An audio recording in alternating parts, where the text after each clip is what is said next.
Hello everybody, welcome back. It is me, your old pal Orpheus, with another adventure here on Orpheus Plays. And yes, we're doing survival mode here in the arena. This is Nomad, by the way, the Quest 2 port. And yeah, awesome game. I just can't get enough of this.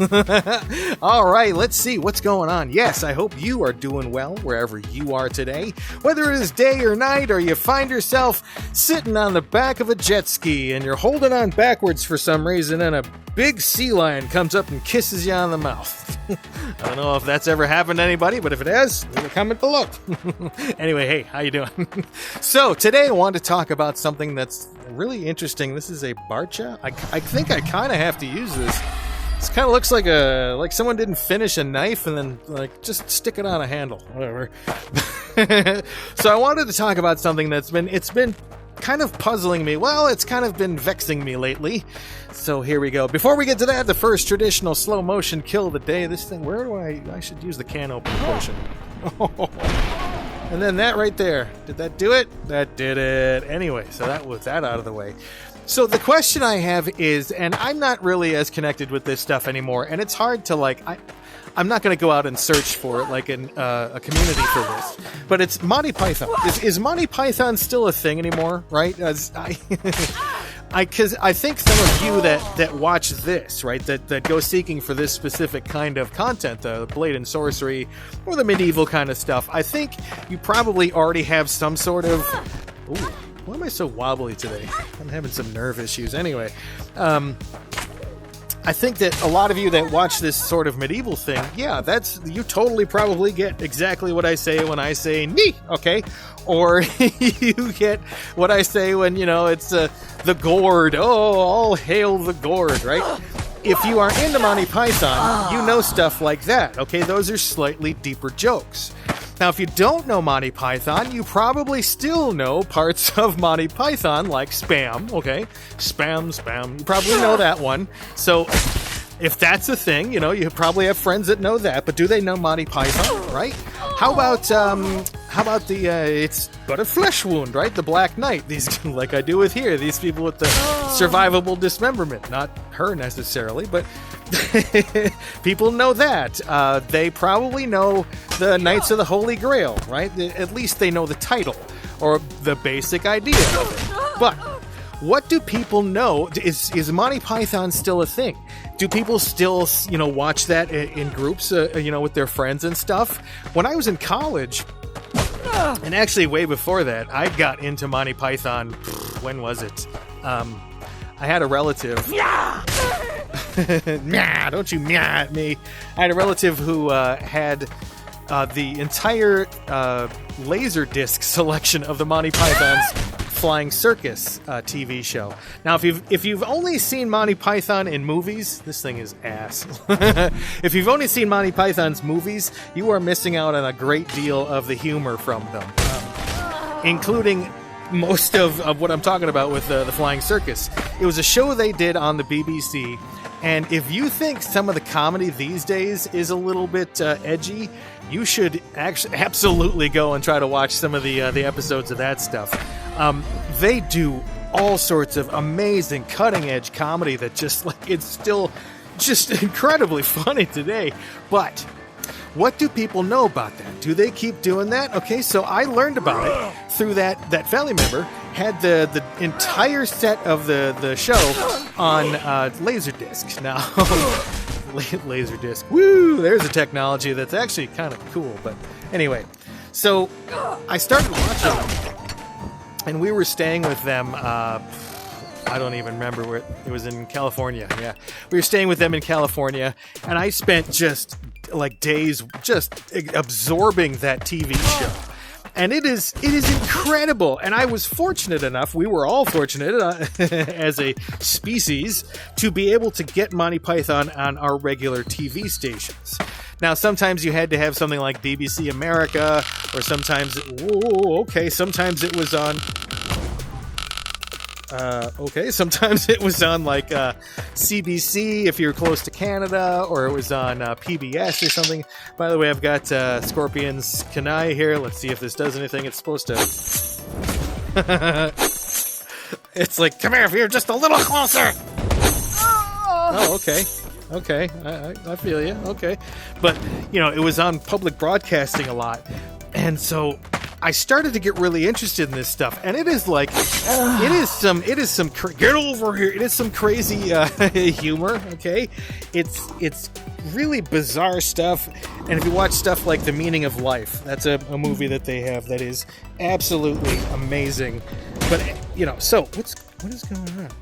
This thing is being very uncooperative. Okay, wow, it's trying to get me.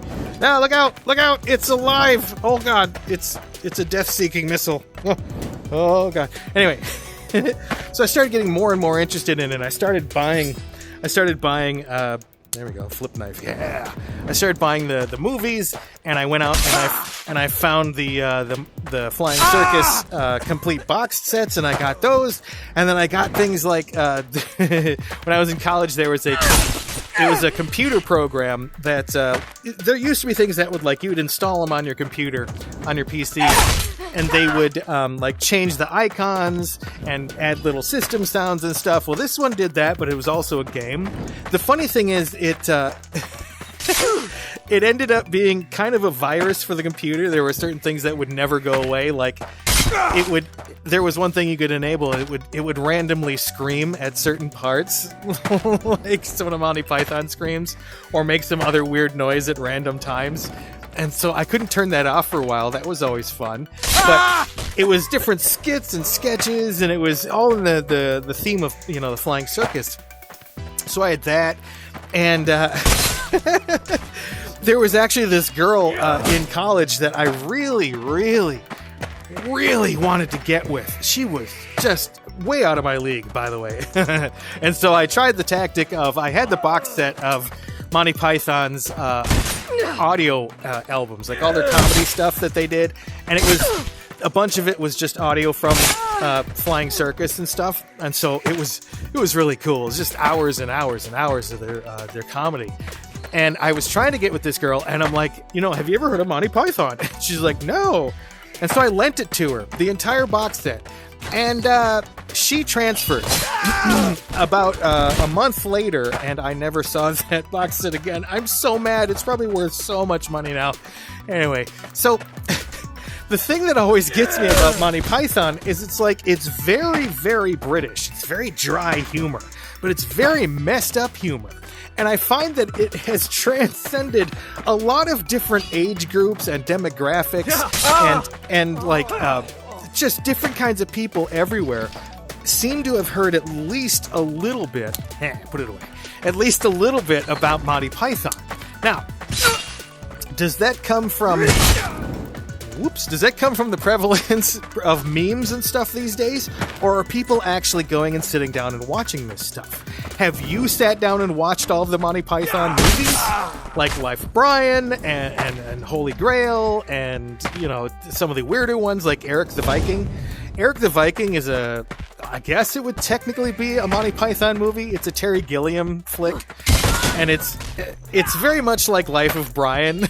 But anyway, so have you seen those movies? If not, is it something that you just haven't heard about, or you just aren't interested in it? Is the humor too much for you? Because again, if you're watching this, right, if you dig the kind of humor that I usually do on this, right, the kind of demented, half weird humor that I do, if you're into that stuff, come on, go on my hip. Go on my hip. Go on. Okay, never mind. Oop, it's gone. And it's back. Okay. Weirdness. But, if you dig this kind of humor and the medieval stuff that I'm doing here, you probably already know Monty Python. Now, where did you get that knowledge about that? Right? Because I tend to forget that everything's kind of available on the internet now, but I don't know really how available and how, because there's so much media and so much entertainment available right now. How do people find Monty Python out of all that stuff, right? And then you kind of branch out. Are there actors from Monty Python? Oh no. Oh good God. Wow. Have you seen movies like A Fish Called Wanda? Now, if you haven't seen A Fish Called Wanda, what the holy hell is that? It is another amazing John Cleese and Eric Idle. movie. I think it's Eric Idle. Yeah. That is another incredible one. This is a Masakari, okay, which translates to what? Warhammer 40,000 starting kit? Anyway. Oh, but like, is that stuff, I don't know. Is it universal? Where did you find that knowledge about Monty Python, right? Now, how about the friends of yours, and I'm just going to make the assumption that you know what it is, okay? So we're going to go from now on with the assumption that you know what Monty Python is and that you have watched it. Now, do you have friends, right? Do you have friends that have not seen... Ooh, now you just made it worse for yourself. You just made it worse for yourself, lad. Asshole. Anyway, how do you... Like, if you have friends that haven't seen it, right, and you know all about it. Now, again, I'm making this assumption here that you know about how twisted and funny it is. Well... How do you introduce your friends to that you don't think would be into that stuff, right? Do you show them the Holy Grail, right? Because Holy Grail is a hell of an approachable story, right? It's a comedy twist on the King Arthur myth, right? So I don't know, like how would you say, hey, you know, why don't we sit around and watch this movie from a long time ago called Monty Python: The Holy Grail? And does that make a bias in things, right? Is it because it's... So the fact that it is like 50 some odd years old or whatever it is, 45, 50 years old, does that make a difference, right? Does that, like, I don't know, does it taint it when you are trying to make a choice for what to be entertained by? You know what I'm saying? Like, I could either watch The Avengers or this old movie about comedy from back in the 70s, right? Is that something that biases your choice? Because this is stuff that's really interesting to me. I love the idea. You just completely missed and blew away that pot. You know how long people, took to make that thing? How dare you? But like,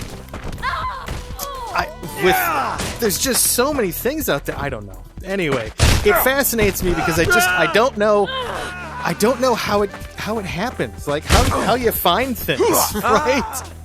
I don't know. Anyway, that is my little pondering for the evening, or the day. Wherever you are, it's probably somewhere. Anyway, but I've always loved Monty Python. I always have gone to it as a source of laughs and fun. In college, we had a drinking game from Monty Python: The Holy Grail.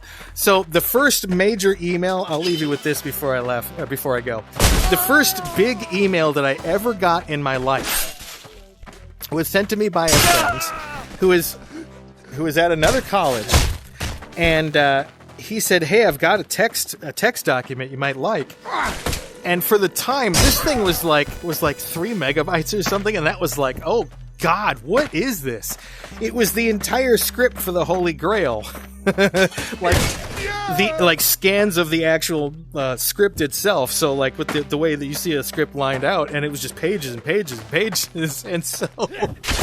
That was the first big email I got, and then I went down to the college computer lab and I printed it out. So much paper. But then we used that for the rest of the semester. Where did it go? We used that for the rest of the semester to have the drinking game. Now I don't remember what it was specifically, but I went through and like circled things in the script that were common, you know. Anyway. That's my little thing about that, Monty Python. Do you enjoy it? Do you have friends who enjoy it? Do you hate it? Tell me why. For any of those things down in the comments. Be sure to like, subscribe, do all the YouTube stuff, get a boat to some other country where you can get lobster for $4, and enjoy my content, because that's exactly what I intend to have happen, because I love being able to entertain you. Anyway, we'll see you in the next one. This has been Orpheus with Orpheus Plays. We'll catch you later. Do well. Be well, and continue to treat yourself well, because you know what? You deserve it, my friend. We'll see you in the next one. Bye.